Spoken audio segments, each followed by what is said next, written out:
World storm water flyer attack का use करता है जो कि हूपा अनबाउंड की तरफ बढ़ रहा होता है। ऐश कहता है हूपा अभी रिंग को फॉर्म करो और इस अटैक को रिंग के अंदर ले लो। हूपा अनबाउंड बिल्कुल ऐसे करता है और वो अटैक हूपा अनबाउंड के रिंग के अंदर चले जाता है एंड हर बार की तरह गायब हो जाता है। सेबर कहता है वर्ल्ड स्टॉर्म अलर्ट रहना, तुम्हारे किसी भी तरफ से रिंग फॉर्म हो सकती है और अटैक तुम्हारे ऊपर ही लग सकता है, मैं तुम्हें इन्फॉर्म कर दूंगा। वर्ल्ड स्टॉर्म पूरी तरह से अलर्ट होता है। ऐश एक स्माइल देता है और कहता है हूपा अभी अनलीश करो। हूपा वर्ल्ड स्टॉर्म के लेफ्ट में एक रिंग फॉर्म करता है। इसको लकीली इस बार सेबर देख लेता है और कहता है कि वर्ल्ड स्टॉर्म अपने लेफ्ट में देखो और थोड़ा आगे बढ़ जाओ। वर्ल्ड स्टॉर्म भी पूरी तरह से अलर्ट था, इसलिए वो कुछ सेकंड्स के अंदर ही आगे बढ़ जाता है एंड इसी के चलते वर्ल्ड स्टॉर्म हूपा के रिंग वाले अटैक से बच जाता है। ये सेबर की तरफ से कमाल का मूव था।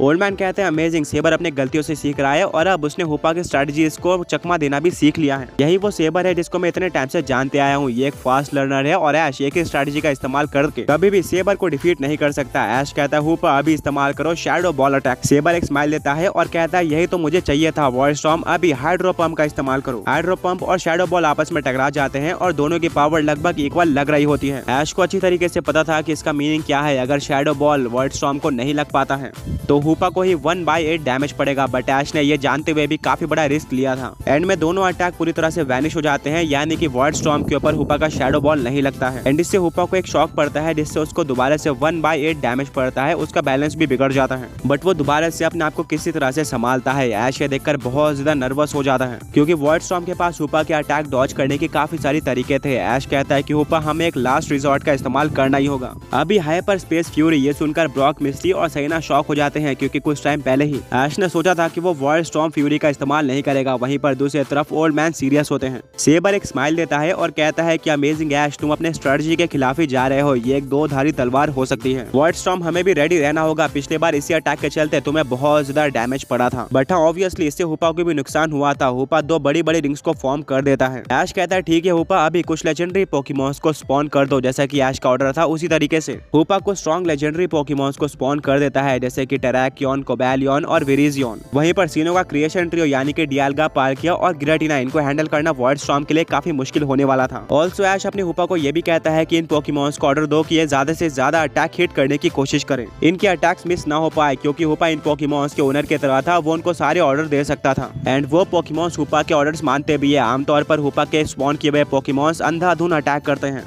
वो नहीं सोचते कि अटैक मिस हो रहा है या फिर नहीं, या फिर वो कौन सा अटैक का इस्तेमाल कर रहे हैं। वो बस अपोनेंट को डिस्ट्रॉय करना चाहते हैं एंड ये चीज काम भी आ जाती है। बट वर्ल्ड स्टॉर्म का केस थोड़ा सा अलग था। अगर अटैक डॉज होता है तो उनका ओनर यानी कि हूपा को ही डैमेज पड़ता है एंड उनको ये चीज अवॉइड करनी ही पड़ेगी। वेल हूपा के स्पॉन किए हुए सारे के सारे पोकेमॉन्स वर्ल्ड स्टॉर्म के ऊपर अटैक करना स्टार्ट करते हैं। सेबर बिना किसी डाउट के घबराता है बट फिर भी वो अपने वर्ल्ड स्टॉर्म को ज्यादा से ज्यादा अटैक डॉज करने के लिए कहता है। वर्ल्ड स्टॉर्म शुरुआत के कुछ अटैक्स को तो डॉज कर लेता है जिससे हूपा को डैमेज पड़ता है, पर तभी डियाल्गा का roar of time directly world storm के हेड के ऊपर लग जाता है जिससे वर्ल्ड स्टॉर्म स्टेडियम के वॉल पर जाकर टकराता है। यह अटैक बहुत ज्यादा स्ट्रॉन्ग था एंड इससे बाकी सारे पोकेमॉन्स के लिए भी अपॉर्चुनिटी खुल जाती है। विरिजॉन अब काफी वीक हो चुका था और अटैक डॉज करने की हालत में नहीं था। इसी अपॉर्चुनिटी को देखते हुए कोबैलियन, टेराकियन और विरिजॉन तीनों ही सेम अटैक का इस्तेमाल करते हैं जो कि था सैक्रेड स्वॉर्ड। वो तीनों तरफ से वर्ल्ड स्टॉर्म को स्लैश कर देते हैं जिससे वर्ल्ड स्टॉर्म को और भी ज्यादा हैवी डैमेज पड़ता है क्योंकि ये तीनों ही फाइटिंग टाइप अटैक थे जो कि डार्क टाइप के ऊपर सुपर इफेक्टिव है। वहीं पर गिराटिना और पाल्किया भी पीछे नहीं हटते हैं। पाल्किया इस्तेमाल करता है स्पेशल रंट का, वहीं पर गिराटिना इस्तेमाल करता है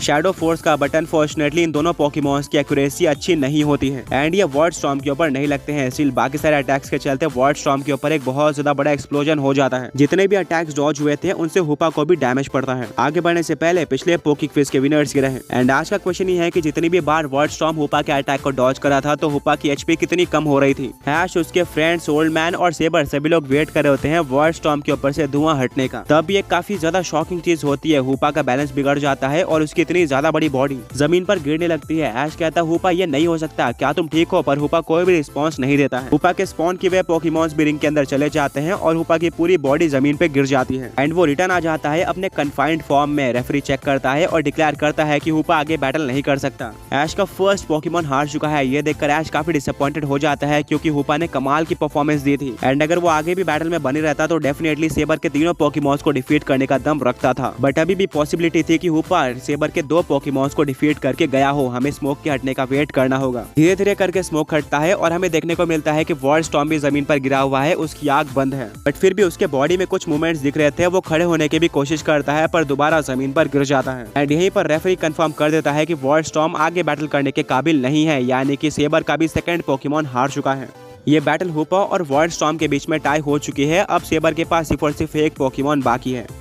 वहीं पर ऐश के पास 2 पोकेमॉन्स बाकी हैं। ये देखकर सेबर अपनी आंखें बंद कर लेता है और डिसअपॉइंटेड होता है। वो चाहता था कि वॉलस्टॉर्म ना हारे, बट स्टिल उसने हूपा के स्ट्रेटजीज को काफी ज्यादा अमेजिंग तरीके से टक्कर दी और इतना ही नहीं, उसको हराया भी। दोनों तरफ के पोकेमॉन ट्रेनर्स अपने अपने पोकेमॉन्स को पोकेबॉल के अंदर वापस ले लेते हैं। ओल्ड मैन कहते हैं पिछले फाइट के अंदर तो ऐश मैच में भी नहीं था और इस बार उसको एडवांटेज है।